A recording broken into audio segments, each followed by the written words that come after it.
मैं एक चीज़ कहना चाहता हूँ। मैं जो भी काम कर रहा हूँ वो 2027 में हिमाचल प्रदेश आत्मनिर्भर कैसे बने और 2032 में हिमाचल प्रदेश हिंदुस्तान का सबसे समृद्धशाली और अमीर राज्य बने। मेरी आप पहले दिन से स्टेटमेंट रखो। और दूसरा जो ये कहा जा रहा है कि फाइनेंशियल मैस हो गया है, पैसे नहीं, ऐसा नहीं है। ये रिफॉर्म है। अगर हमने 2 महीने की सैलरी को रोक लगाई है तो इसलिए लगाई है कि हम सब लोगों को, समाज के सभी वर्गों को ये सोचना है कि हमें आने वाले समय में अपने आप को डिसिप्लिन करना है, अनुशासित करना है। ये एक ऐसी व्यवस्था 40 साल से चल रही है जिसमें सुधार करने की जरूरत है और मैं सुधार कर रहा हूँ। और आपको मैं बताना चाहता हूँ, इस सुधार से हमारी अर्थव्यवस्था में बहुत तेज़ी से सुधार हो रहा है। और ये जो कर्जा बोलते हैं 85,000 करोड़ रुपए का कर्जा, तो इनके समय था 10,000 करोड़ की लायबिलिटी भी थी। हमने तो कर्मचारियों को 7% की डीए की किस्त भी दी है, 4% इस बजट में, 3% और दी है। लेकिन अभी हमारी अर्थव्यवस्था तेज़ी पकड़ रही है, इसमें थोड़ी सी भी रुकावट आती है तो वो थोड़ा सा हमारा जो अर्थव्यवस्था में जो तेज़ी आई है उसमें कमी आएगी। तो मेरा यह मानना है कि इस प्रकार चर्चा करने की पता नहीं क्या हो गया है, ऐसा कुछ नहीं है। ये सुधारात्मक कदम जब उठाते हैं तो इस प्रकार की स्थिति आती है। और मैं आपको कहना चाहता हूँ कि हमने जो वादे किए वो भी पूरा कर रहे हैं। अब 14 प्रकार की सब्सिडी दी है। अब कई लोगों ने फ़ोन करके बोला कि हम अपनी बिजली की सब्सिडी को छोड़ना चाहते हैं क्योंकि हम 10-10 लाख रुपया इनकम टैक्स देते हैं।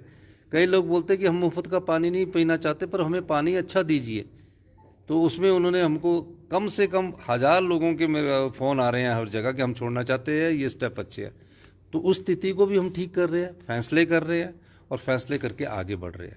तो इस प्रकार बोलना कि फाइनेंशियल क्राइसिस है, ऐसा कोई बात नहीं है। और मैं आपको स्पष्ट कहना चाहता हूँ, ये अपने आप को डिसिप्लिन करने के लिए हमने किया है। और जो खर्चे हैं वो खर्चे भी करने पड़ते हैं। अगर हम खर्चा नहीं करेंगे तो कैपिटल एक्सपेंडिचर ही नहीं होगा। अब जैसे बिल्डिंगों की रिस्टोरेशंस है, रोड्स रिस्टोरेशंस है, ये सब खर्चे में, और हमें टारगेट दिया होता है कि इतने 1000 करोड़, इस साल हमें 6000 करोड़ खर्च करना है।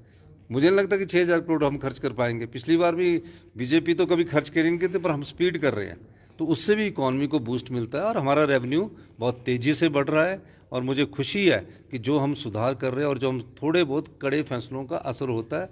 मेरा सभी वर्गों के, समाज के सभी वर्गों से अनुरोध है कि सरकारी कर्मचारी जहाँ हैं वहाँ किसान भी है, बागवान भी है, मजदूर भी है, महिलाएं भी है, आम लोग भी है।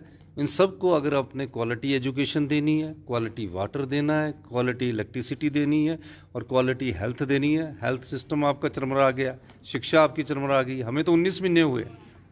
अब इन सब चीज़ों के लिए पैसे की ज़रूरत है और हम पैसा खर्च कर रहे हैं, उसमें सुधार कर रहे हैं और रिफॉर्म्स हो रहे हैं। तो इस प्रकार की कोई स्थिति नहीं है।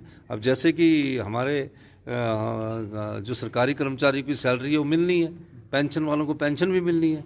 तो 75 साल से ऊपर का एरियर जब हमने 28,000 परिवारों को दे दिया तो और परिवारों को भी मिलेगा। तो थोड़ा सा प्रकार से सुधार है। थोड़ा केंद्र से सर मदद मिली है? केंद्र से तो हमारे अधिकार है। केंद्र से तो हम केंद्र अधिकार लेना चाह रहे हैं। 9200 करोड़ रुपया हमारा एनपीए का, एनपीएस का है और 9300 करोड़ रुपया हमारा पीडीएनए का जो मिलना है, कब देते हैं। और 4300 करोड़ रुपया हमारा बीबीएमबी से शेयर है, जो कि सुप्रीम कोर्ट ने कहा कि हिमाचल प्रदेश को दो। उसकी 11 सितंबर को भी मेरे ख्याल कोर्ट में केस लगा। सर, आपको लगता है इसमें राजनीति कर रहे हैं? इसमें, जिसमें बिल्कुल भारतीय जनता पार्टी यहाँ की राजनीति कर रही है। कभी बोलते हैं कि हमारे मकानों की ड्रोन से स्पाइंग कर रहे हैं, झूठ वो बोल रहे हैं कि हम बोल रहे हैं। कभी बोलते कि शराब के ठेकों की नीलामी हुई, उसमें ऐसा हो गया। उल्टा सीधी बयानबाजी कर रहे हैं। पढ़ के आना चाहिए उनको और थोड़ा स्टडी करके आना चाहिए।